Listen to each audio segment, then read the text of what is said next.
지금부터 4월 16일 새벽 예배를 하나님 앞에 드리시겠습니다. 불순종과 저주라는 제목으로 신명기 28장 뒤에 부분 내용을 우리 함께 보겠습니다. 우리 먼저 15, 16절 함께 읽겠습니다.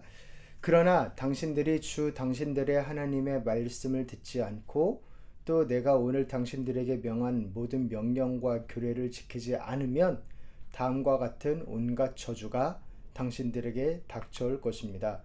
당신들은 성읍에서도 저주를 받고 들에서도 저주를 받을 것입니다. 아멘. 하나님께서 저주를 말씀하십니다. 불순종과 저주를. 여기서 오해하지 않았으면 좋겠는 것은 무엇이냐면 하나님이 저주를 하는 것을 즐거워하실까요?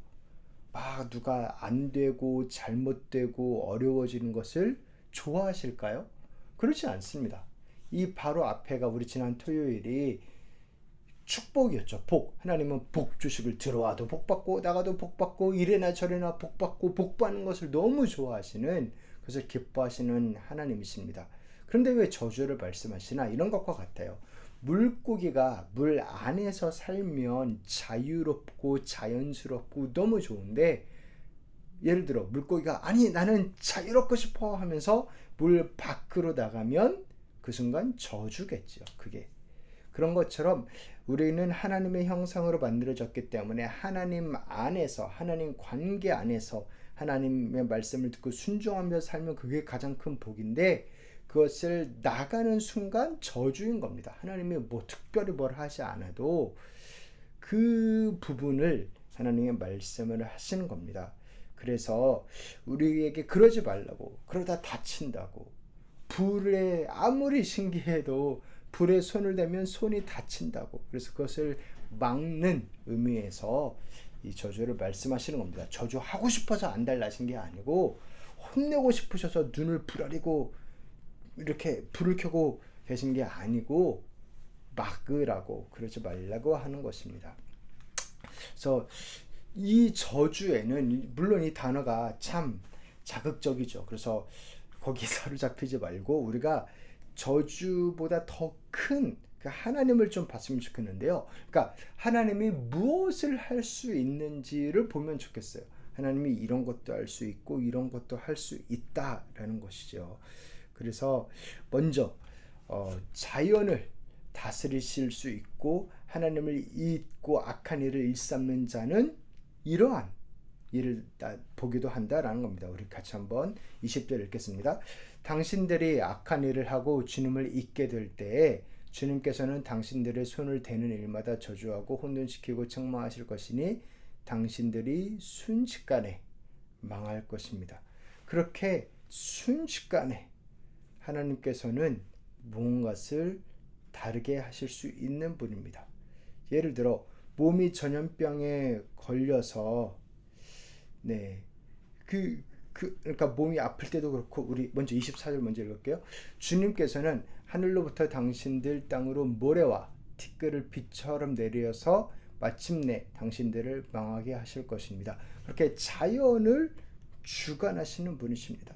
자연을 다스릴 수 있는 분이 우리의 하나님이십니다. 그 다음에 몸에 전염병에 걸려서 죽을 수도 있고, 폐병과 열병과 염증과 무더위와 한발과 열풍과 썩은 재앙을 내리실 수도 있고, 머리에 위에는 하늘은 노시 되어서 비를 내리지 않을 수도 있고, 땅이 메마를 수도 있고, 그렇게 하나님은 온갖 자연을 통해서도 역사하실 수 있는 분이십니다.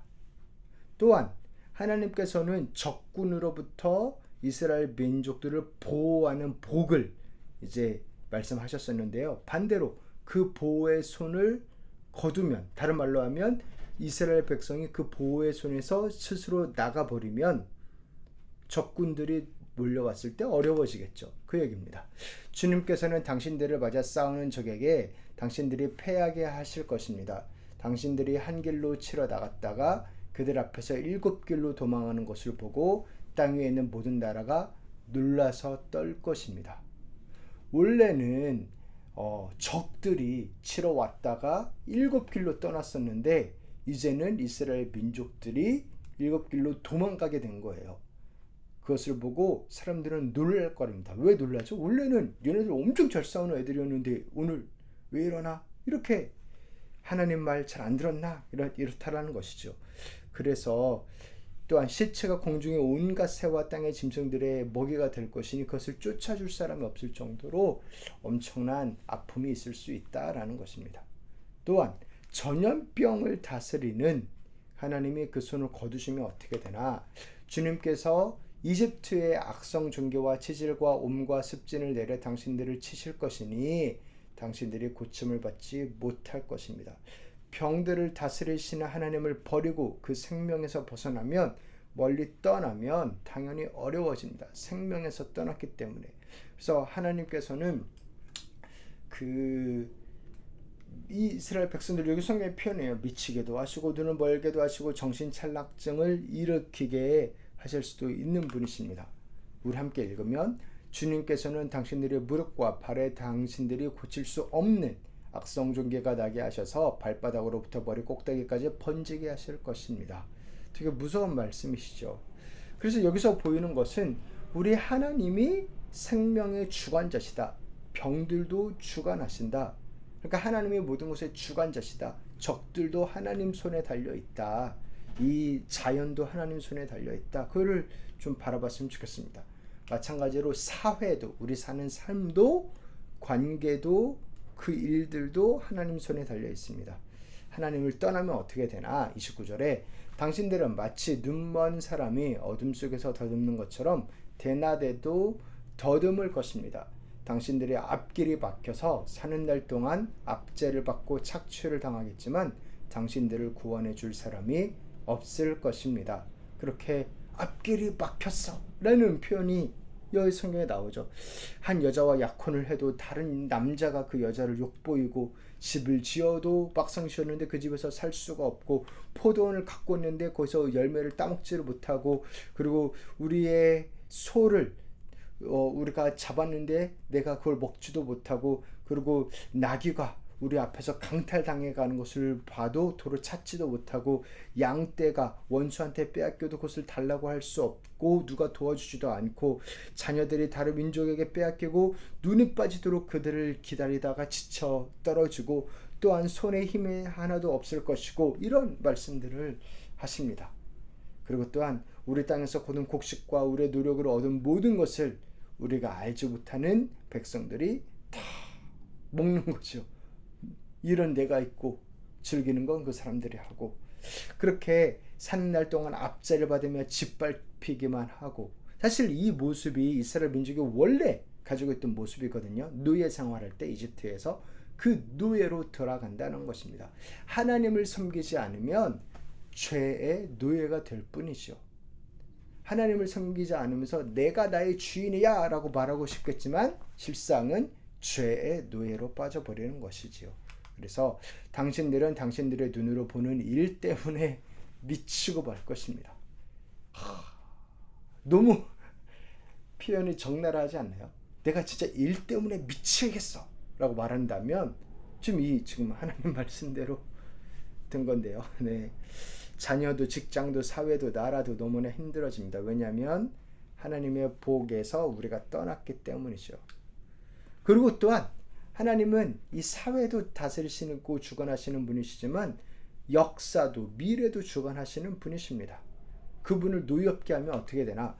주님께서는 당신들을 다른 민족에게 넘기실 것이니 당신들이 받들어 세운 왕과 함께 당신들도 모르고 당신들 조상도 알지 못하던 민족에게로 끌어가실 것이며, 당신들은 거기서 나무와 돌로 만든 다른 신들을 섬길 것입니다. 결국 우상을 섬기면, 하나님을 버리고 우상을 섬기면 미래에 이렇게 된다라는 것이죠. 놀램과 속담과 조롱거리가 된다라는 것이죠. 결자해지라는 것입니다. 그러면 이 저주를 받은 이유가 뭘까? 불순종. 불순종한 단어로 설명할 수 있는데 조금 더 다양한 방면으로 또 말씀을 하시는 게 있습니다. 불순종인데요. 우리 15절을 보면, 그러나 당신들이 당신들의 하나님의 말씀을 듣지 않고, 이거죠. 또 내가 오늘 당신들에게 명한 모든 명령과 규례를 지키지 않으면, 그래서 하나님의 말씀을 듣지 않고 미리 알려준 가이드라인을 따르지 않으면, 우리가 교통 법규를 지키지 않으면, 그러면 뭐 티켓을 끊는 것을 넘어서 목숨이 위험할 수 있죠. 그런 것과 같습니다. 불은 손으로 만지면 안 되는 건데 불을 손으로 만지면 화상을 입는 거죠. 그렇게 불순종입니다. 근데 불순종하게 된 이유가 뭘까? 또 여러 가지가 있겠지만 하나님을 잊었기 때문입니다. 우리 같이 한번 읽으시면, 당신들이 악한 일을 하고 주님을 잊게 될 때에, 우리가 악한 일을 하면 하나님께서 분명 양심으로 말씀하시거든요. 하나님은 살아계신 분이시기 때문에, 우리가 하나님과 교통이 있기 때문에, 소통을 하기 때문에. 근데 그것을 일부러 귀 닫고 눈 감고 입을 침묵하면서 하나님을 잊으려고 하면, 불순종하고 거역하면 잊어집니다. 하나님은 그 자유의지를 존중하시기 때문에. 그렇게 하나님을 잊을 때에, 그래서 우리가 지난 금요일에 기록하라. 기록이 기억을 지배한다. 그래서 기록하고 그 기록한 것을 자꾸 리마인드하고 보고 해야 되는 겁니다. 오늘 같은 설교, 사실 뭐 이 새벽 기도까지 들으실 정도면 당연히 다 아실 만한 말씀인데, 계속 기억하고 리마인드하고 되새기고 해야 되는 거죠. 왜냐하면 잊으면 안 되고 망하는 거니까.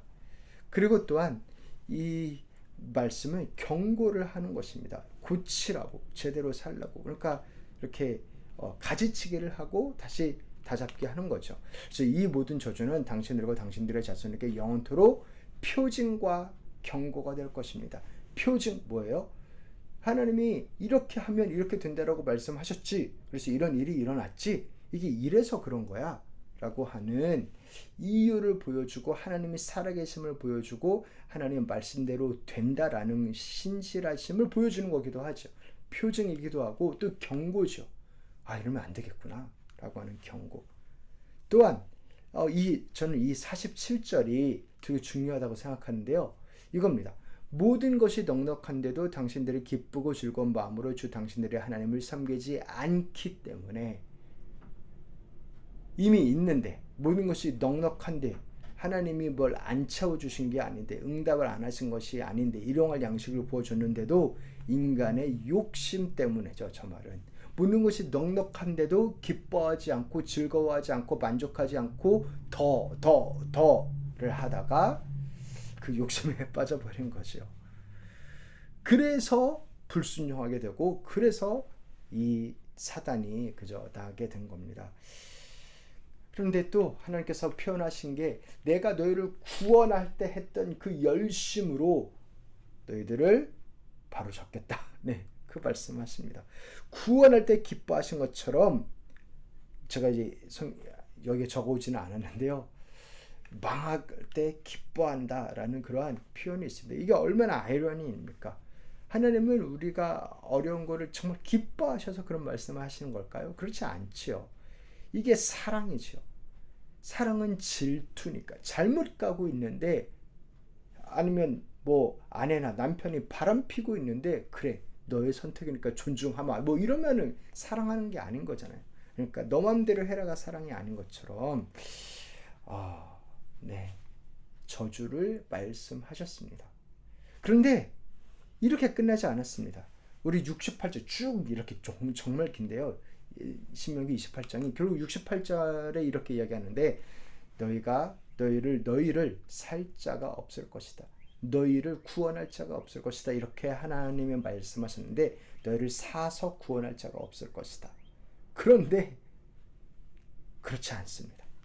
우리 호세아 보면 3장 1, 2절인데요. 우리 함께 읽겠습니다. 주님께서 나에게 또 말씀하셨다. 너는 다시 가서 다른 남자의 사랑을 받고 음녀가 된 그 여인을 사랑하여라.